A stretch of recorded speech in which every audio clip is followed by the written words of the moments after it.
আমার কাছে মনে হয় একটা অকর্মণ্য পুরুষ গড়ে তোলার ক্ষেত্রে তার মায়ের ভূমিকা শতকরা ৮০ ভাগ।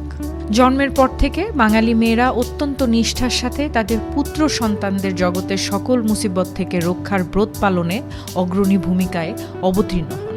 ফলশ্রুতিতে জীবন ধারণের বেসিক নলেজ থেকে পুত্র সন্তানরা কয়েকশো ক্রস দূরে থাকে। রান্না করা, ঘর মোছা, কাপড় ধোয়া, বাসন মাজার মতো বেসিক নলেজ ম্যাক্সিমাম বাঙালি পুরুষদের নেই, অস্বীকার করতে পারবেন না। মেয়েরা তাদের নিজেদের শত অসুবিধা অসুস্থতার সত্ত্বেও পুত্রদের সব কাজ নিজে করে দেন। ফলে দেখা যায় গুণধর পুত্রটি পানিও নিজে ঢেলে খেতে পারেন না, খাবার খাওয়ার পরে প্লেটটি নিজের হাতে রান্নাঘর পর্যন্ত রেখে আসতে পারেন না। সবচাইতে ভয়ঙ্কর ব্যাপার ঘটে যে ঘরের কাজকর্মকে কাজ হিসেবে সম্মান দেওয়ার মানসিকতা তাদের মধ্যে থাকে না, এবং এই সমস্ত অভ্যেসের কারণে কোনোদিন তৈরিও হয় না।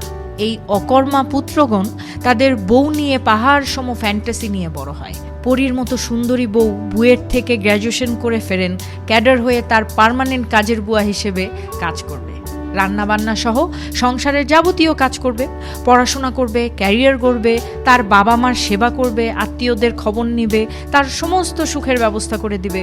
বাস্তবতার কষাঘাতে জর্জরিত হয়ে এই পুত্রগণ সারা জীবন এক অতৃপ্তি নিয়ে জীবন কাটায়।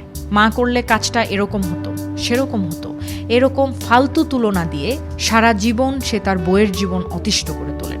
বাঙালি মেয়েরা সাধারণত গড়ে দুটি করে বাচ্চা পালে, হয়তো একটা নিজেরটা আর একটা শাশুড়িরটা।